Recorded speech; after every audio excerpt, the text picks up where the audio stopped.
দ্রুত গতির যাত্রীবাহী অটো উল্টে গুরুতর আহত এক যাত্রী। আহত যাত্রীর নাম বিকাশ সরকার, তার বাড়ি লঙ্কামুড়া এলাকায়। ঘটনা রবিবার বিকেলে আমতলী থানাধীন বাইপাস সড়কে। জানা গেছে, একটি যাত্রীবাহী অটো বাইপাস রোড ধরে আমতলীর দিকে আসছিল। দ্রুত গতিতে বাঁক নিতে গিয়েই অটোটি উল্টে যায়। এতে গুরুতর আহত হন অটোর এক যাত্রী বিকাশ সরকার। প্রত্যক্ষদর্শীরা সঙ্গে সঙ্গে বিষয়টি আমতলী থানা এবং বাধারঘাট ফায়ার স্টেশনে জানান। খবর পেয়ে ঘটনাস্থলে ছুটে আসে আমতলী থানার পুলিশ এবং দমকল কর্মীরা। তারা গুরুতর আহত যুবককে উদ্ধার করে হাপানিয়া মেডিকেল কলেজ হাসপাতালে নিয়ে যান।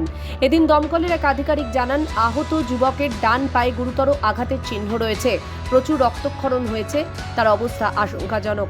একটা স্পেশাল পর অ্যাক্সিডেন্ট হচ্ছে আমরা গেছি গিয়ে দেখার পর আমরা তো দেখছি না ঘটনা কি, কিন্তু লুকটা পড়ে রয়েছে, ফ্যানটা অলরেডি বাড়িয়ে গেছেটা, তা আমরা সঙ্গে সঙ্গে নিয়ে আসি। লোকটার নাম কি জানা গেছে স্যার? হ্যাঁ, তার নাম কি? পেশেন্টের নাম হচ্ছে বিকাশ সরকার। কোন জায়গাতে বাড়ি? বাড়িটা অ্যাকচুয়ালি আমি এবং সঠিক জানান। এখন কোন জায়গাতে নিয়ে আসেন? টিএমসি হসপিটালে নিয়ে আসি। আচ্ছা, মানে এখন অবস্থা কীরকম? কোন অবস্থা সিরিয়াস আমতলী থানার পুলিশ দুর্ঘটনাগ্রস্ত অটোটিকে আটক করে থানায় নিয়ে যায়। ঘটনায় আমতলী বাইপাস সড়কে চাঞ্চল্য ছড়ায়। ত্রিপুরা থেকে দেবাশিস বোসের রিপোর্ট, সিএন ত্রিপুরা।